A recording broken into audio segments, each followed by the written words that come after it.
My name is Erica Monroe, and I hadn't been home in 6 years. The last time I stood in front of that crooked white fence, I was 24, carrying a duffel bag full of military-issued gear and a heart packed tighter with anger than regret. Now, I was 30, my fingers drumming nervously against the steering wheel as I stared at the same chipped gate and sun-bleached mailbox that had greeted me every day of my childhood. Some things hadn't changed. Others I had buried deep, just to keep moving forward. It was a long drive back to Greenfield Heights, not because of the distance, but because of what waited for me. Or rather, what didn't. There were no welcome banners, no messages, not even a missed call. I had told them I was coming home. They acknowledged it briefly, like I'd said I was picking up milk on the way. What they didn't know was that tucked neatly in my bag, beneath a layer of plain clothes, was a uniform that bore the insignia of a strategic commander in the United Allied Command. It was a title that came with weight, with stories, with scars I stopped counting. It was also a title no one in this house ever believed I could earn. I turned off the engine and listened to the silence that followed, the kind of silence that feels like it's waiting to judge you. I stepped out and took a slow breath. The grass hadn't been cut in weeks. The same creaky porch light flickered even in daylight, stubbornly holding on to whatever purpose it thought it had. When I knocked, the door opened halfway before my mother's familiar voice floated out, flat and distant. "It's open," I pushed in gently. The house smelled the same. Lemongrass cleaner over old wood, a hint of dust in the corners, and beneath it all, that subtle scent of indifference I had grown up around. My mother didn't come to greet me. She was at the kitchen sink, her hands moving in small, practiced motions as she rinsed vegetables. She glanced at me once, a polite nod as if I were an acquaintance passing through town. "You're early," she said. "I'm on time," I replied, setting my bag near the stairs. "You said dinner was at 6. She didn't respond, just kept working as though I hadn't said anything. My father sat at the kitchen table, a newspaper shielding most of his face. His eyes peered over the rim briefly before disappearing behind the headline again. No hug, no warmth, just a nod. A mechanical, emotionless nod, like a veteran saluting an empty flag. Then came Ethan, my older brother. Successful, charming, and effortlessly the family favorite. He strolled in with his sleeves rolled up and that smug ease he'd always worn like a second skin. Well, he smirked. "Look who the wind dragged back." I smiled, thinly. "Good to see you, too. Ethan?" He leaned against the fridge, sipping something cold. "Still wearing boots and barking orders somewhere out in the desert?" "Something like that," I said. The conversation didn't go further. It rarely ever did. My family had mastered the art of small talk that concealed rather than revealed. Questions about my life were either avoided or laced with quiet mockery. I had learned long ago not to give them ammunition. But that didn't mean it didn't sting. We sat down to dinner as the sun dipped below the horizon, bathing the room in soft orange light that made everything look warmer than it really was. My father passed me the potatoes without a word. Ethan dominated the table talk. Clients, deals, cars. My mother chimed in occasionally, laughing at his jokes. No one asked me what I'd been doing. No one asked about the past 6 years. I could have been a cashier or a covert spy, and to them it would have made no difference. Somewhere between Ethan's third story about his latest contract and my father's slow chewing, my mother turned to me and said, "You're not thinking of staying long, are you?" I mean, you always said you're so busy. I blinked. I'm only here for the weekend. I mentioned that. She gave a quick nod and returned to her plate, as if the conversation was now complete, as if I were only a guest whose welcome had an expiration date. That night, I climbed the stairs with heavy steps. My old room was exactly how I left it, except dustier. The posters of constellations still hung on the walls, curling at the edges. The bookshelf held my high school trophies, none of which meant anything now. No photographs from the academy, no mention of what came after. It was as if my adult life had been neatly erased from this house. I sat on the edge of the bed, staring at the bag near my feet. The uniform inside still bore the crease from the last inspection. I ran my hand over the fabric, stopping at the insignia. The rank, the name, Strategic Commander Erica Monroe. They didn't know. Not yet. And maybe part of me didn't want them to. But tomorrow, things would change.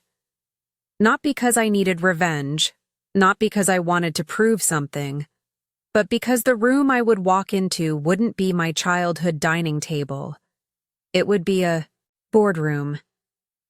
And the people there wouldn't ask what I had done with my life. They would already know. As I turned off the light, one question echoed in my mind, looping louder than the silence around me. What if they never see me, even when I'm standing right in front of them? I woke up before the sun had a chance to touch the window. Faint light crept through the dusty old curtains, casting a faded haze across the room I once called my entire world. I didn't get up right away, not because I was tired, but because something in the air made me hesitate. A feeling I hadn't named in years. That strange tension of returning to a place that once held you, only to realize it doesn't know how to hold you anymore.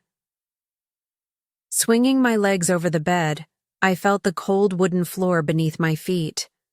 The floorboards creaked with the same rhythm. They always had, each grown a familiar sound that didn't need reintroducing. The room was almost untouched. Same cracked lampshade, same fraying gray rug with a corner missing, trimmed by my mother years ago because it looked messy. Even the painting I made in 10th grade still hung crooked on the wall. And yet, despite everything being familiar, I felt like a stranger. I brushed my hand across the old desk, wiping a path through the dust, revealing the name Erica, scratched into the wood with a box cutter back in high school. My finger stopped at the uneven E. I remembered carving it the night I got a C in math. I had cried, ashamed. My mom just said, "Maybe you should study more like your brother." I let out a soft laugh, the kind that's more memory than humor. Downstairs, the sharp scent of overbrewed coffee hit me like an old reflex. My dad sat at the breakfast table, half hidden behind the newspaper, as usual. He nodded at me, barely. My mom was slicing fruit. Ethan, my golden boy brother, looked like he stepped out of a magazine in his rolled-up sleeves and smug confidence. "Sleep okay?" my mom asked, eyes still on the cutting board. "Fine," I replied. No one asked about today. No one mentioned the event. No one seemed to care. Or maybe they had no idea what it actually was. I hadn't told them. Not because I was afraid, but because I knew better. I knew what their doubt sounded like. I'd heard it since I was a teenager. Why offer them another chance to be unimpressed? Ethan set his coffee down and looked me over. "So, what's the plan today? You going back to yelling at soldiers in the desert?" "Something like that," I said with a shrug. He smirked, clearly entertained. "Right. Must be nice to have a job where no one actually knows what you do." I smiled, tight, polite. I said nothing else. I didn't need to. Inside my bag upstairs, my military uniform hung neatly, polished and pressed, carrying a title that none of them had ever imagined attached to me: Strategic Commander. Not that I needed their approval, not anymore. But a part of me still wondered, how far would I have to go for them to finally see me? After breakfast, I stepped out into the backyard. The garden was overrun with weeds, the swing rusted, the flower beds dull and dying. A broken piece of ceramic from an old planter stuck out beneath the bushes, half buried like a forgotten relic. I sat down on the old wooden bench by the fence and looked up at the cloudy sky. When I was a kid, I thought this house was the center of the universe, that everything else in life was temporary and this was permanent. But in the end, it wasn't this house that held me. It was the idea of it. And that idea had long since stopped waiting for me to return. My mind drifted to the night I left for the military. My dad didn't say a word, just raised the newspaper a little higher. My mom smashed a plate in the sink, more from frustration than surprise. Ethan laughed, told me I'd quit after 3 months. Not a single good luck. Not one I'm proud of you. Just silence like always. I didn't come back in 3 months. I came back after 6 years, completely changed. The phone rang inside, pulling me back to the present. "Erica, call for you," Dad called from the kitchen. I walked in and picked up the phone. A crisp, professional voice came through the line. "Commander, Monroe, this is Director Nash. Just confirming your arrival for the summit. You'll be escorted to the strategic floor at 2 p.m. sharp. General Easton will greet you personally." "Understood. Thank you," I replied, steady and clear. I hung up. 3 pairs of eyes stared at me from the breakfast table. No one asked who had called. No one asked why someone addressed me as Commander. No one asked what it meant, but their silence spoke volumes. My mother quickly turned back to the sink. My father refocused on his paper. Ethan tapped his fingers against his mug, that casual rhythm broken just enough to betray a flicker of unease. Upstairs, I unzipped my bag and carefully removed my uniform. I hung it up, smoothing the fabric until the insignia gleamed under the weak ceiling light. For the first time, I saw it not as a burden, but as a mirror, one that reflected exactly who I had become. This afternoon, I'd walk into a boardroom where introductions weren't necessary, where people would rise when I entered, not because of who my father was, but because of who I was. And yet, in this house, where my name was first spoken, I still wasn't sure anyone really saw me. The ride to Stratus Technologies felt shorter than it should have. Maybe because I wasn't the same woman who had once sat in the back seat of my father's car, wide-eyed and quiet, watching buildings blur past like dreams she wasn't allowed to touch. Today, I sat in the front of a black security vehicle, in uniform, every line crisp, every insignia polished. 2 officers flanked me, quiet, professional. They didn't ask questions. They knew who I was. As the car turned into the company's private entrance, I caught sight of the towering glass structure that had always symbolized power in my family. My father had worked here for over 20 years. Ethan had been brought on 5 years ago and was already leading projects. Growing up, Stratos was the gold standard, the thing that validated whether someone mattered. No one ever thought I'd belong in a place like this. The security gate opened, and a guard nodded toward the driver. "Proceed. She's expected." The car pulled into the underground parking deck, where an elevator was already waiting. The officers stepped out first, then me. As we entered the elevator, one of them pressed a keycard to a hidden panel, and the button labeled Strategic. Floor lit up. I felt the shift in the air as we ascended, like the pressure of being watched without being seen. I had walked into battle zones quieter than this. The doors opened into a pristine hallway, soft lighting, frosted glass, silence edged with anticipation. At the end of the corridor, a man in a navy blue suit stood waiting. Square shoulders, silver hair, sharp eyes that held weight, but not judgment. "Commander Monroe," he said with a small nod. "Director Easton," I replied. He smiled faintly. "You've come a long way." "Not far enough, apparently," I said, then added, "But thank you for the invitation." He gestured toward a set of double doors. "They're waiting." Inside, the boardroom stretched long and polished, with an oval table surrounded by men and women in tailored suits, each with nameplates and crisp portfolios. The moment I stepped in, every chair shifted. One by one, they stood, not hurried, not dramatic, just deliberate. No one spoke. But the silence this time didn't cut. It carried. I returned the gesture with a nod, then took my seat at the head of the table, beside Easton. No one needed to explain why I was there. I had overseen the military integration of the Sentinel Corps Defense Project. What they didn't know, what even Easton didn't know, was that I had once watched this room from the outside, peeking through a glass wall on a take-your-daughter-to-work day, wondering what it felt like to sit where I sat now. Tough. Presentation began. Technical specs, security protocols, integration timelines. I listened, took notes, asked pointed questions. My voice didn't shake. I didn't try to sound impressive. I just spoke the language I had learned over 6 years of pressure and consequence.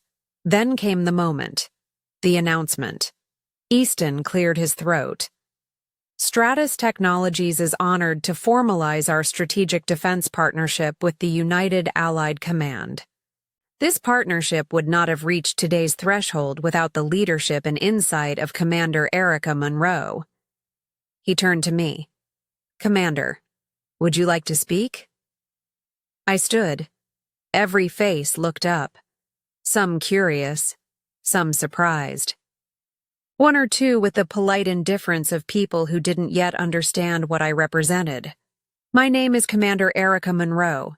For those who don't know, I've spent the last decade in service, overseeing multinational coordination, field strategy, and classified countermeasures across 4 continents. When I first reviewed the Sentinel Corps proposal, I saw more than a defense system. I saw an opportunity for unity.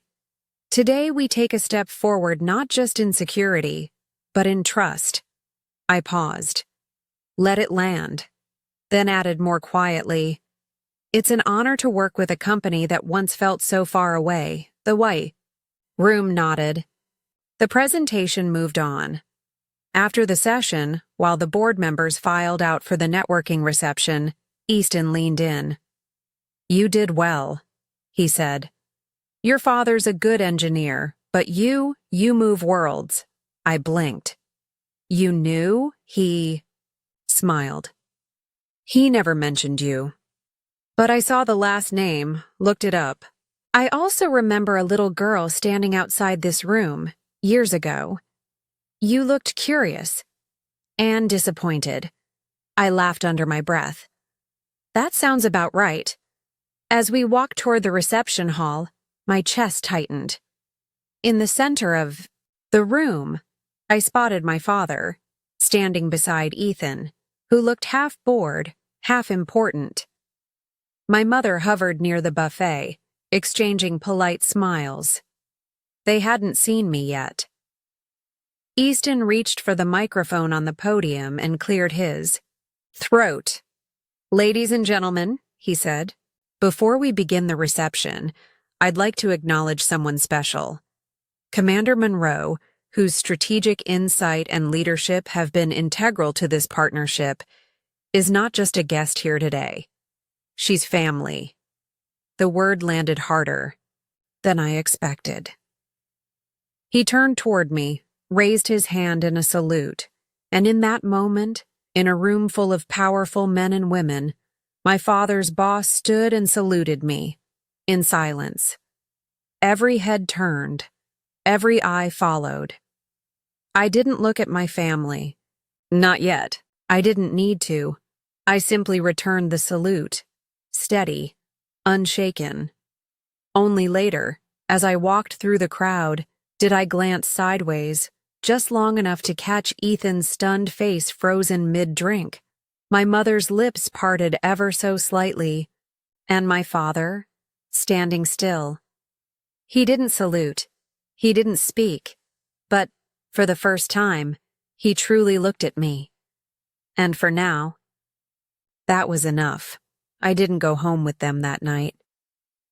After the reception ended, I stayed behind to debrief with Director Easton and a few senior advisors. We reviewed operational checkpoints, timelines, and confidentiality clauses. My uniform felt heavier than usual, not from exhaustion, but from the weight of eyes that had finally shifted. I'd spent most of my life walking into rooms where I had to prove I belonged. Today was the first time I walked in, and the room stood for me. Still, no amount of professional recognition could prepare me for the silence waiting outside. The black car was waiting again. No officers this time. Just me and the quiet hum of the engine. I asked the driver to take me back to a hotel downtown. The thought of stepping into that house after what happened at the summit felt premature, like speaking into a silence that hadn't learned how to listen yet. I checked into a modest business hotel, clean sheets, muted colors, and a view of the city skyline that seemed too calm for what churned inside me. I showered, let the steam wrap around my thoughts, and tried to shake off the lingering glances from earlier, especially the ones from my father. He hadn't said a word, hadn't approached me after the salute. Just stood there, stiff, like a man who had walked into a room and realized the floor plan had changed without him knowing. I should have felt victorious. Instead, I felt hollow. The next morning, I woke to a message from Ethan. Dinner tonight. 6 p.m. Mom wants everyone there. No question mark, no tone, just an instruction. Typical. I stared at the screen for a long minute before replying. I'll be there. I arrived at 6:03. Not intentionally late, but just enough to make a point that probably went unnoticed. The house looked exactly the same. Only this time, I wasn't walking into it as someone uncertain. I was walking in as someone who had been saluted by the man my father had revered his entire career. Inside, the atmosphere felt rehearsed. My mother wore her company's coming smile. Ethan greeted me at the door with a casual, "Hey," like nothing had happened. My father was already at the head of the dining table, flipping through a magazine he clearly wasn't reading. Dinner was chicken, roasted vegetables, and silence, smothered in politeness. No one mentioned the event, not the salute, not Easton, not me. Instead, Ethan filled the air with updates about quarterly goals, a new client in Boston, some analytics dashboard he was designing. I nodded, interjected, when appropriate but mostly observed, watching them all carefully dance around the obvious. Finally, halfway through the meal, my mother cleared her throat. "So, the summit yesterday?" she began, still focused on cutting her carrots. "Looked Impressive. That was it. The whole sentence. Thanks, I said, swallowing a sip of water. Ethan smirked. Didn't expect to see you next to Easton, honestly.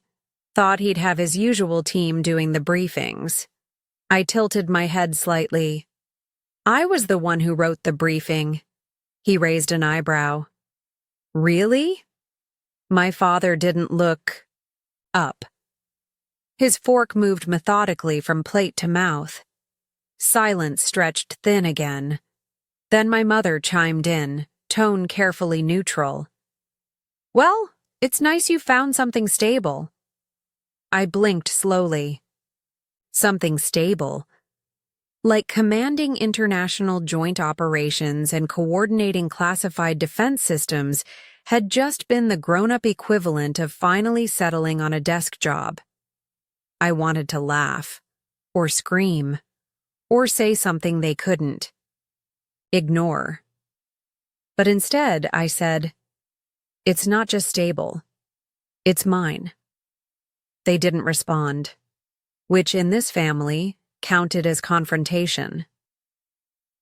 Later, as we cleared the dishes, Ethan joined me in the kitchen. He leaned against the counter, arms folded. You know, he said, Dad's not used to being surprised. I glanced at him.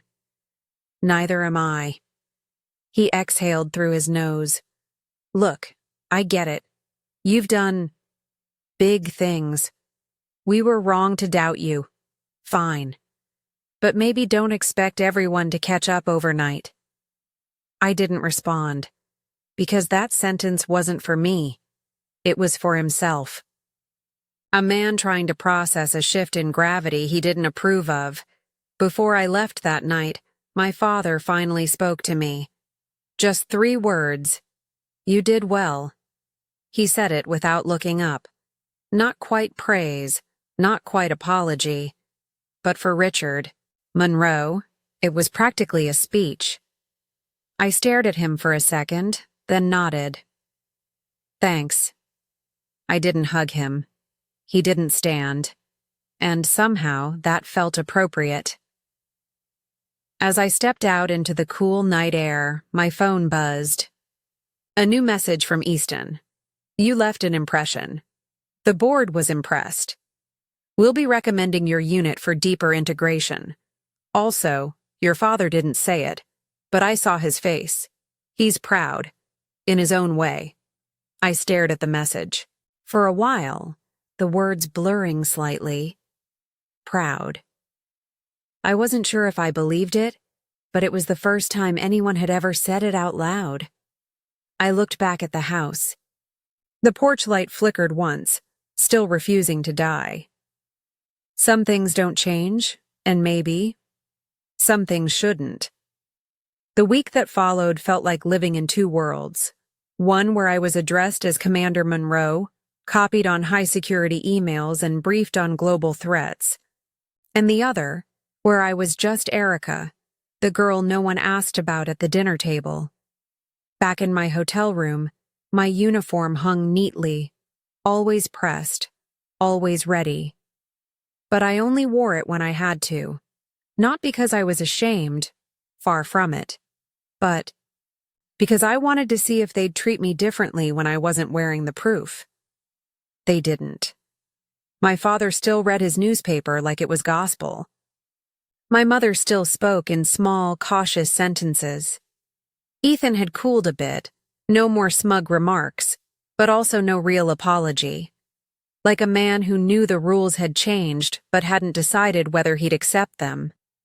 I stayed quiet, watched, waited. Every now and then, I caught them glancing at me when they thought I wasn't looking. There was something unfamiliar in their eyes. Maybe curiosity, maybe fear.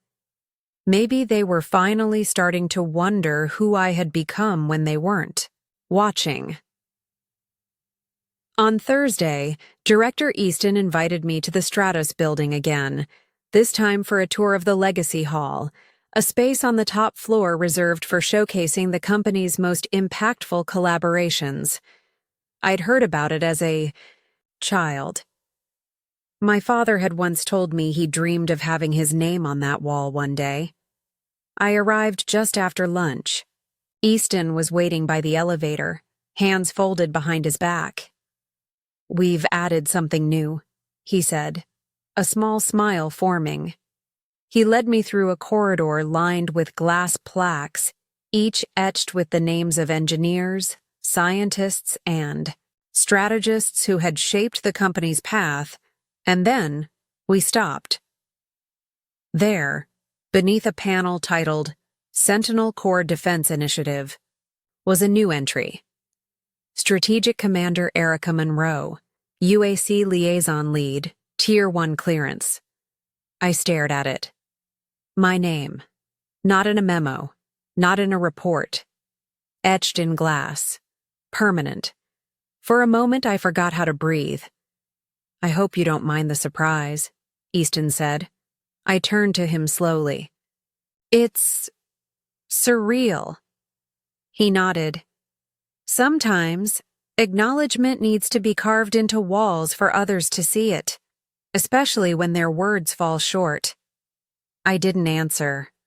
Couldn't. My throat felt too tight. Later that evening, I found myself standing outside my childhood home again, that glass plaque still burned into the back of my mind. I hadn't planned to stop by, but something compelled me. Maybe it was the thought of that hallway, of names remembered, and wondering if mine had ever been spoken with pride in this house. I knocked. This time my mother opened the door herself. She looked surprised. "I thought you were staying downtown." "I was," I said. "But I was nearby." She hesitated, then stepped aside. "Well, come in then." Inside, the air smelled like old books and lemon cleaner, a scent that hadn't changed in 2 decades. My father was in the living room, staring at the television, though it wasn't on. He looked up when I entered but said nothing. "I went to Legacy Hall today," I said gently. That got his attention. He turned fully now, eyes sharper than they'd been all week. "You were with Easton?" I nodded. He showed me something. I pulled a folded brochure from my pocket and handed it to him. On the back, a photograph of the wall, my name visible. He stared at it for a long time. "That's permanent?" he asked. "Yes," I said. He nodded once. "Good." It was a small word, but it landed with the weight of 100 unspoken ones. Then, after a beat, he added, "You know, I thought about joining the military once, a long time ago." I raised an eyebrow. "You never mentioned that." "There wasn't much to mention," he said, his voice quieter now. I didn't follow through. "Your grandfather said it wasn't real work, told me to be an engineer, build something he could see." "And did you?" "I built what he wanted. Not what I needed." It was the most honest thing he'd ever said to me. He set the brochure down, and for once he looked me straight in the eyes. "You didn't let anyone define that for you," he said. "You did it your way." I could have said thank you. I could have said I had waited half my life to hear something like that. But instead, I just nodded. Because anything more would have cracked something in both of us. We stood there in silence, 2 people who had spent years trying not to understand each other, finally finding a crack in the wall. Before I left, he said one more thing. "You should bring that brochure to your brother." I raised a brow. "Why?" "Because he needs to see it," my father said. "And maybe he needs to see you." I didn't answer. I didn't need to. As I stepped back into the night, the air felt different. Still cool, but no longer sharp, like it had softened. Just a little. I hadn't seen Ethan since that awkward dinner. No text. No, hey, good job. Just distance, the way he preferred it when something unsettled him. My father was right about one thing. Ethan needed to see the plaque. He needed to see something he couldn't explain away. So I called him. The conversation lasted 15 seconds. You free tonight? I asked. Depends. Why? He said, cautious. I want to show you something. There was a pause. Okay. 8? 8, I said, and hung up. I arrived early at the Stratus lobby, in plain clothes, though I carried a small folder under my arm, the same brochure I'd shown our father. I waited near the glass elevator, watching executives filter out. For the night, most of them tired, heads down, unaware of what had just changed on the top floor of their building. At 8:03, Ethan strolled in, checking his watch like a man who always wanted you to know he had somewhere better to be. He wore a gray suit, no tie, and the smug air of someone who never expected to be surprised. This better not be a recruitment pitch, he joked. It's not, I said, pressing the elevator button. Just perspective. We rode in silence. I could feel his eyes flick toward me, trying to gauge what this was about. Maybe he thought I was going to ask for validation. Maybe he was still looking for a way to disarm me before I even spoke. But he said nothing. That was rare. The elevator opened to the Legacy Hall, empty now, glowing softly under recessed lighting. Our footsteps echoed as we walked past glass panels etched with names. I didn't say anything. I just stopped in front of the wall. He followed my gaze, and then he saw it. Strategic Commander Erica Monroe, UAC Liaison Lead, Tier 1 clearance. He didn't blink. He stepped closer, tilted his head, and stared. So it's real, he said, quietly. It's always been real, I replied. You just never asked. He nodded slowly, lips tight. I didn't think you'd last a year. I know. Another silence settled between us. Not sharp this time, just heavy. Then he spoke again. I used to think you joined the military just to prove a point, to rebel. That's not wrong, I said, but I stayed because I found something bigger than proving anyone wrong. He looked at the plaque again. This is more than a plaque. It is, I said. It's years of sacrifice, sleepless nights, responsibility you can't pass off. It's names I still remember.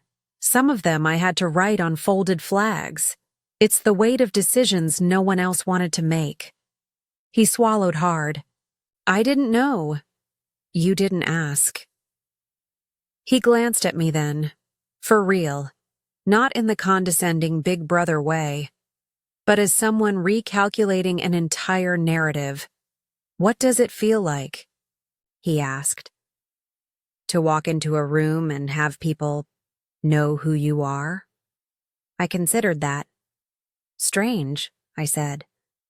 Because most of my life, I walked into rooms where no one did, especially the ones that mattered. Ethan looked down, hands in. His pockets. I used to envy you, I admitted. He blinked. Seriously? You had their attention, their expectations, their praise, even when you failed. I had silence.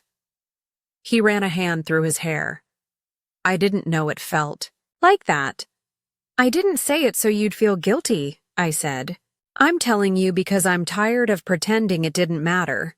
He nodded again, slower this time. That's fair.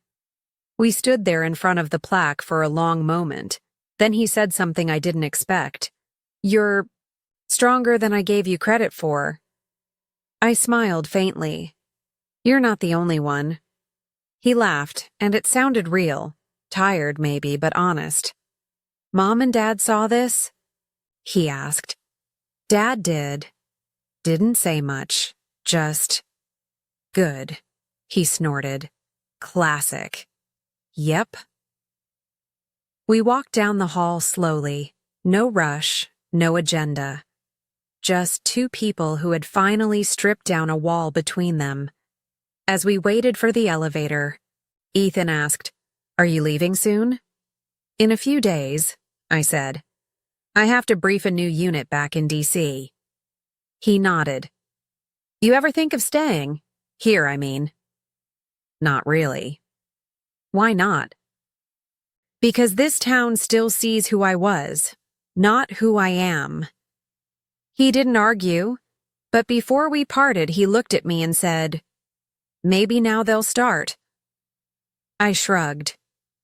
Maybe. He walked out into the night, hands in his pockets. I stayed a little longer, just staring at the glass, the way the light bent around my name. It wasn't ego. It wasn't pride. It was something quieter, something that sounded like, you mattered. You made it through, and maybe, just maybe, that was the beginning of something I hadn't known I needed. The following morning, I woke up to the sound of rain tapping lightly against the hotel window. Not a storm, just enough drizzle to blur the skyline and mute the world outside. I sat up, rubbed my eyes, and let the quiet soak in for a moment. There's something about rain in your hometown that feels different, softer, like even the weather remembers who you used to be. I poured myself some coffee and stared at my phone. No messages, no missed calls. For a second, I thought maybe I'd dreamed everything. The salute, the plaque, the shift in Ethan's eyes. But the brochure still sat on the desk, folded neatly, and the image of my name behind glass stared back like proof carved in silence. Later that afternoon, I went back to the house. I hadn't planned to, but something about the rain made it feel necessary. I knocked once and walked in without waiting. That's how it worked here. You never needed permission, only presence. My mother was in the kitchen peeling apples. She looked up, a little startled, then offered a tight smile. "Didn't expect you today." I didn't expect to come. "Coffee?" she asked, already reaching for a mug. "Sure." We sat at the small kitchen table, the one with the chipped corner and the faint ring stains from forgotten mugs. I used to sit here and do homework while she folded laundry or talked on the phone. It felt oddly unchanged, except we were older now, and the silence between us felt heavier. She placed the mug in front of me. "Your brother stopped by this morning." "Yeah?" "Said you took him to that wall." "I did." She nodded slowly. "He looked different." Didn't say much, just that he finally understood something. I took a sip of coffee. "I wasn't trying to make a point." "I know," she said. "But sometimes the truth is a point, whether you say it or not." She sat down across from me, hands folded. Her eyes, gray like mine, searched my face as if trying to read a language she'd forgotten how to speak. "You've changed," she said quietly. "I've grown," she paused. "That too." For a moment, I thought she might apologize, for not asking more, for not supporting more. But that wasn't her style. Lorraine Monroe was a woman of few words and long silences. She didn't say, "I'm sorry." She said things like, "I made apple pie," and somehow that was supposed to count. "I saw the brochure," she said after a while. "Your father left it out. And it's strange seeing your name there, not because you don't deserve it, but because I realize I never imagined it. That hurt more than I expected." "You didn't believe I could do something like this?" She hesitated. "I didn't think about it. You always seemed distant from us, like your head was somewhere else. I thought maybe you'd burn out, or drift. I was distant, I said, because this place never gave me room to be anything else. Her lips pressed together, but she didn't deny it. We were proud of Ethan, she said. He was easy, familiar. You were different. Different doesn't mean less. No, it doesn't. She looked down. But it scared us. That surprised me. Scared you how? You didn't need us, she said. Even as a kid, you had this way of figuring things out on your own. I think we mistook that for disinterest, maybe even defiance, but it wasn't. Was it? I shook my head. No, it was survival. She didn't speak for a while. Then, finally, she said something soft. I'm sorry we didn't know how to love you the way you needed. It wasn't loud, it wasn't poetic, but it was real, and it was enough. I'm not angry anymore, I said, surprising myself. Good, she said, because I'm tired of being afraid of who you've become. I'd rather learn how to respect it. We sat in silence for a long while. The kind that didn't sting. The kind that meant something had been laid down between us. Not everything, but something. Before I left, she stopped me at the door. I'm glad you came back, she said. I wasn't sure I would. Next time, she said, don't knock.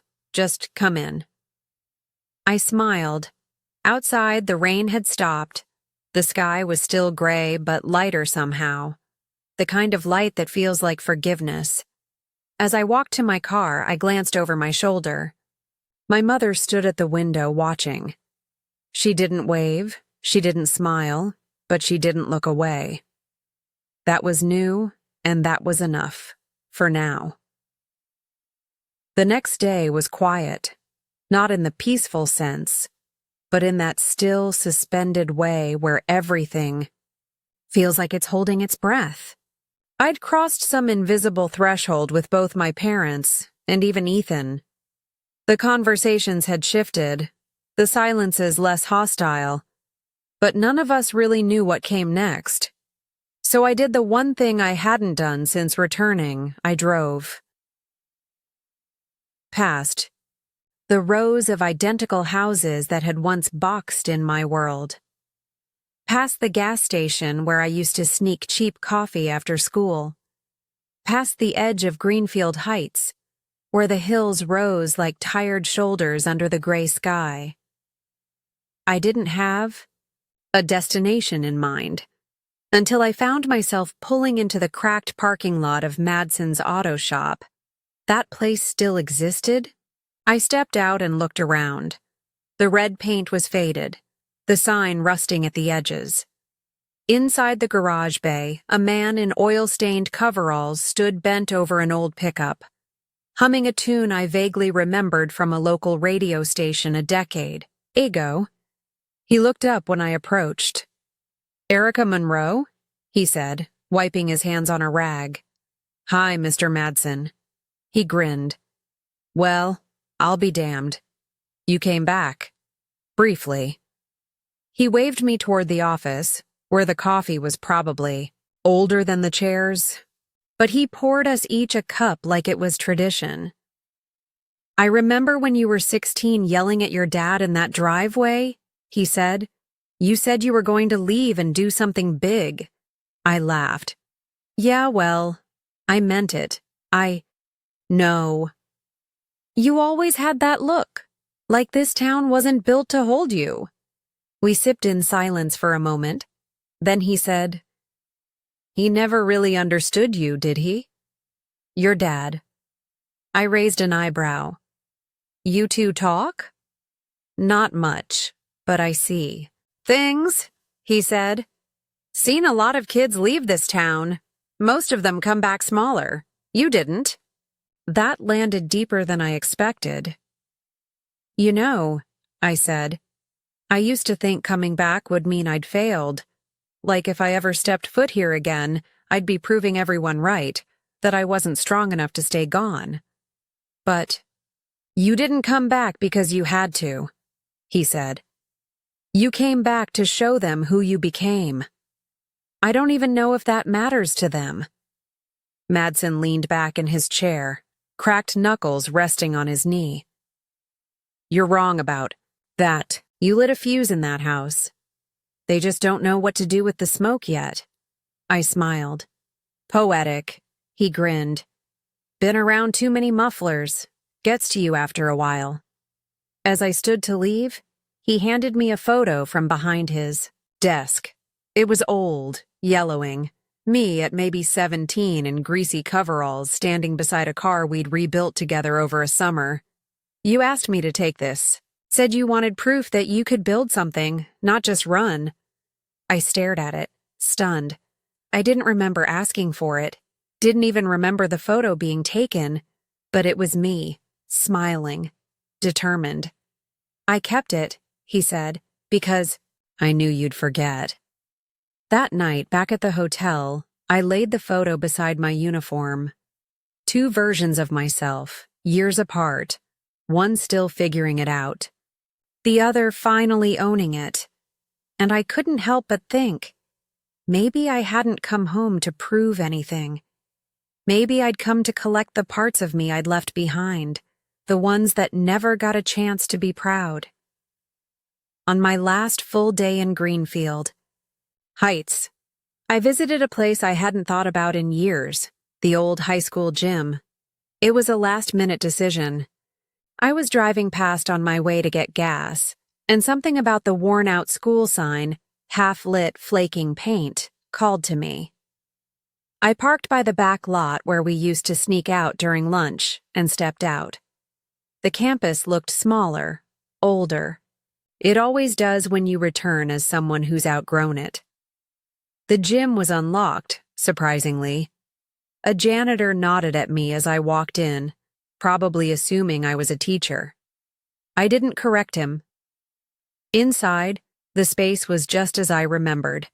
Faded, bleachers, scuffed wood floors, and that faint smell of dust and sweat that never quite goes away. I walked to the center of the court where they used to tape a big yellow star for Senior Recognition Day. Mine never had my name on it. I wasn't the star athlete. I wasn't the debate team captain. I wasn't the most likely to succeed. I was the quiet girl who always seemed like she was waiting for something else, something bigger. And now, standing there, boots echoing against the old floorboards, I realized I had been right. I sat down on the first row of the bleachers and let the silence settle.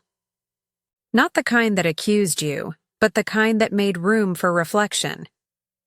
This was the gym where I failed my first public speech, my hands shaking, voice barely audible. This was the gym where Ethan got a standing ovation for winning regionals. In track. This was the gym where I once sat alone during a pep rally because my army dreams weren't considered school spirit material. And now, years later, the silence of the room almost felt like an apology. I pulled out my phone and scrolled to a folder I rarely opened. Photos from deployments, events, briefings. I stopped on one taken just a few months ago. Me in full uniform, standing between two generals at a summit in Brussels, my posture straight, my eyes clear. That girl could speak to a crowd of diplomats without flinching. And suddenly, I wanted that younger version of me, the nervous girl who had whispered her speech into a microphone and walked off the stage with her head down, to know what was coming, that the awkward, unsure version of her wasn't the end, that she was just the start. I closed my eyes and imagined telling her, "They won't cheer for you here, but one day, in a room far from this place, people will stand when you enter. They'll listen when you speak, and they'll call you commander." A voice behind me broke the silence. "I thought that was you." I turned. Coach Dalton. Still wiry, still walking like every joint had a memory. He had aged, thinner hair, slower steps, but the same squint, like he was always trying to figure out how you were going to disappoint him. "I'll be damned," he said, approaching. "Didn't expect to see a Monroe back here unless it was Ethan making a donation." "Nice to see you too, Coach," he smiled faintly. "You always did have a sharper tongue than people gave you credit for." He sat down 2 rows above me, hands on his knees. "You look good," he said. "Thanks.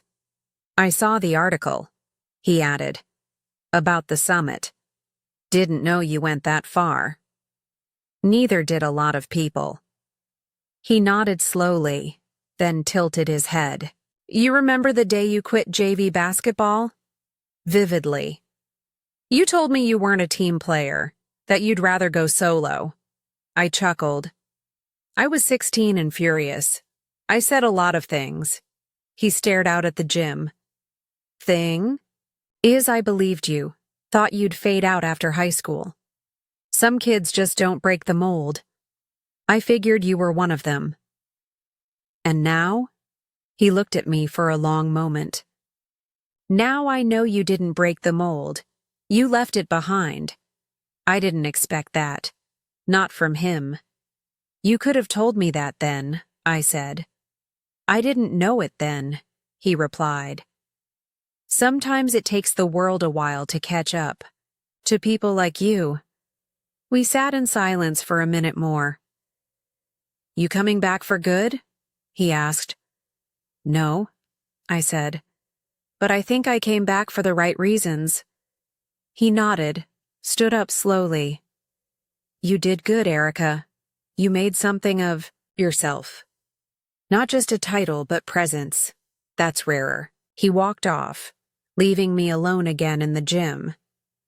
But it didn't feel empty anymore. I stood up, walked to the center one last time, and imagined the yellow star on the floor. This time, it had my name. That evening, after leaving the gym, I didn't go back to the hotel. Instead, I drove out past the edge of town, past the shopping centers, the fast food chains, the familiar turns that had once made up my entire universe. I followed the old county road until the streetlights disappeared and the sky opened wide. There was one place left to visit. The cemetery sat on a quiet hill just past the railroad tracks. The gates were open. Small town hours had never been strict, and the gravel path crunched under my tires as I pulled in. I knew exactly where to go. I hadn't been there in years, but my feet remembered the way even if my heart resisted it. Row 17. Third from the back. Lena M. Talbot, 1985-2010 beloved. Daughter, sister, soldier. She'd enlisted 2 years before me. A year older, braver than anyone I knew. Lena was the reason I considered the military at all. She used to come to our school in uniform and talk to the seniors about purpose, discipline, grit. She wasn't flashy. She didn't brag. She just radiated something. Strong. Unshakable. When she was killed overseas, ambushed in a convoy operation that went sideways, it rocked our small town harder than anyone expected. Most people moved on, said nice words, pinned her name on a memorial. Bored in the town hall, but I didn't move on. I joined. Not because I wanted revenge, but because I wanted to live a life that wouldn't waste the example she set. I sat down on the damp grass beside her grave and leaned forward, elbows on my knees. "Hey, Lena," I whispered. "It's been a while." The wind was soft. A few leaves rustled behind me. "I did it," I said. "I got further than anyone thought I could. Commander now. Worked with Easton. My name's on a wall in that shiny building downtown." I paused, then laughed softly. And no, Ethan still hasn't figured out how to deal with it. I reached into my jacket pocket and pulled out the brochure. I placed it gently at the base of her headstone. You're part of that, you know. You're the reason I didn't quit during the first 6 months when I couldn't feel my legs after drills. You're the reason I kept going when no one believed I belonged in uniform. My throat tightened, and I just thought, before I leave, you should know. I didn't forget. The moon was beginning to rise behind the tree line. Everything felt still, like the night itself was listening. I stood up, brushed off the grass, and whispered, "Thank you," one more time. Before I turned to go, I noticed something tucked into the flowers beside her grave. A small dog tag. I leaned down, picked it up. It wasn't hers. It was someone else's. PFC Julian Reyes, Fort Riley, Kansas. Someone else had been here recently. Someone still remembering. That's the thing no one tells you about legacy. It isn't loud.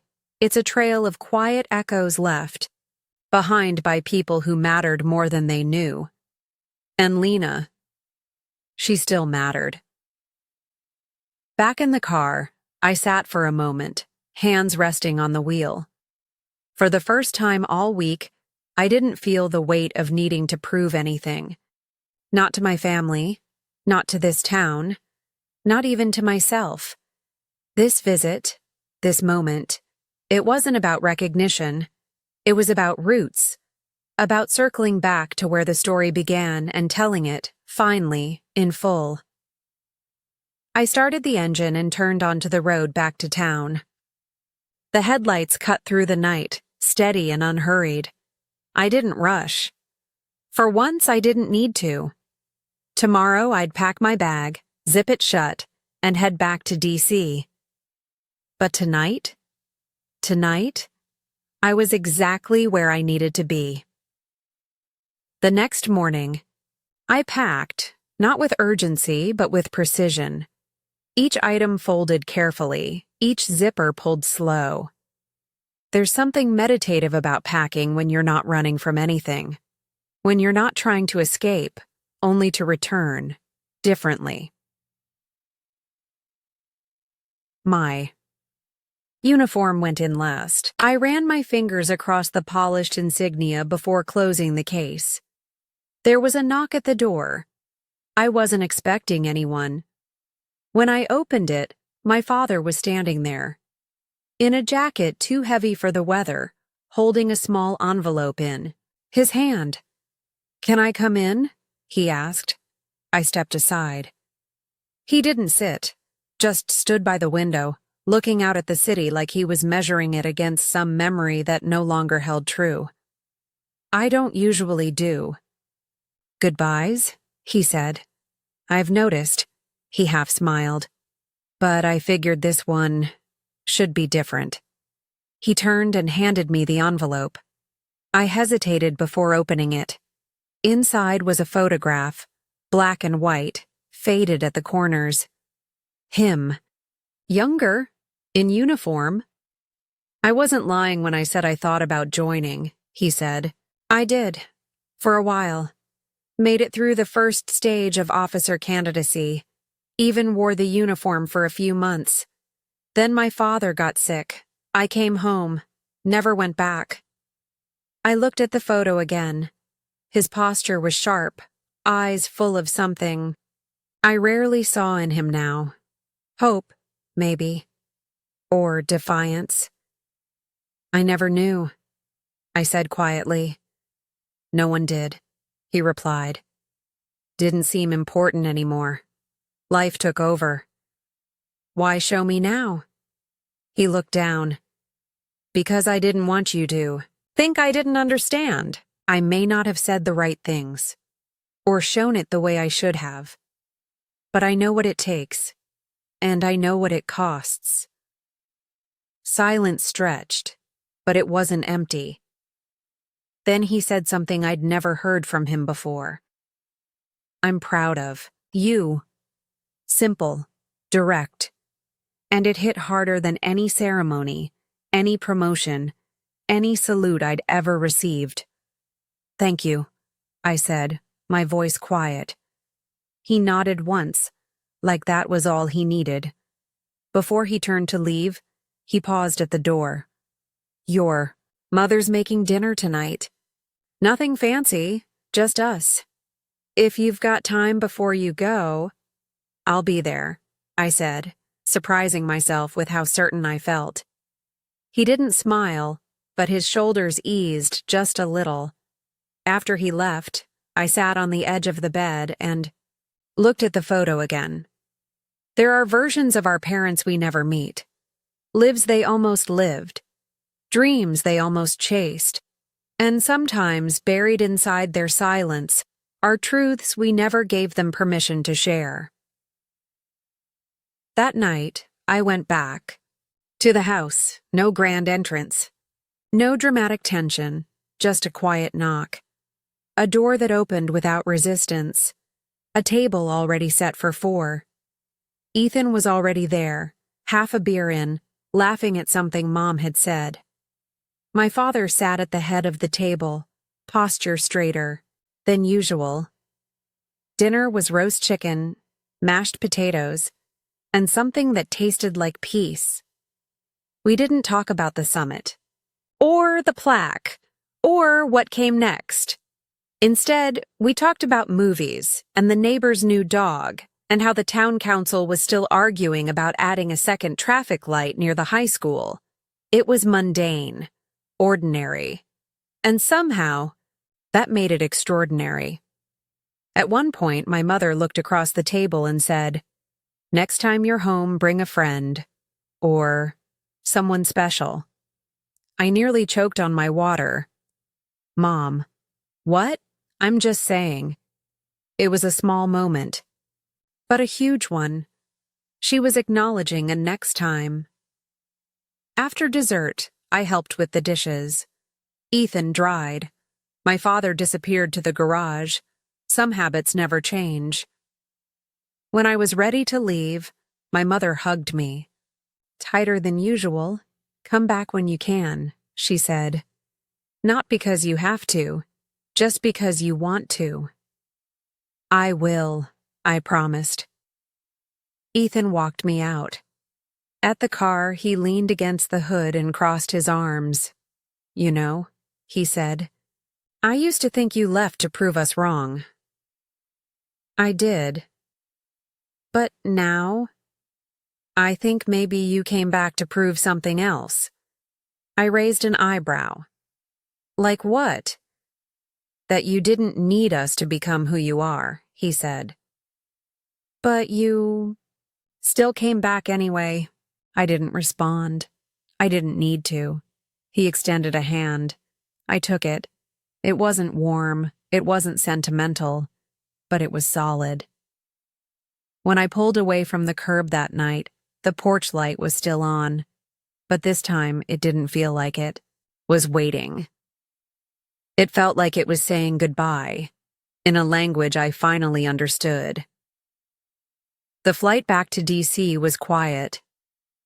I watched the clouds shift outside the window, knowing that somewhere below them, Greenfield Heights faded slowly into distance.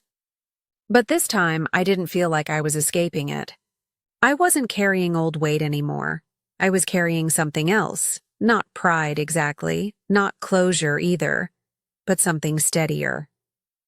Stillness. When I landed, a car was waiting for me, military escort as scheduled. But the moment I stepped onto the tarmac, I felt it again, the invisible armor I wore when I wasn't in uniform. The way my spine straightened, my words sharpened, my steps quickened. Command mode. The version of me they all knew. Still, something had changed. Not in how I moved, but in why. Back at my quarters, I unpacked with more ease than usual. The photo from Mr. Madsen, the brochure from Legacy Hall, Even the old dog tag I'd found near Lena's grave. Each item went in its own drawer, like small bookmarks in a story that was no longer unfinished. That night, I stood in front of the mirror in full dress uniform. There were medals on my chest, badges earned, a nameplate that now meant something more than rank.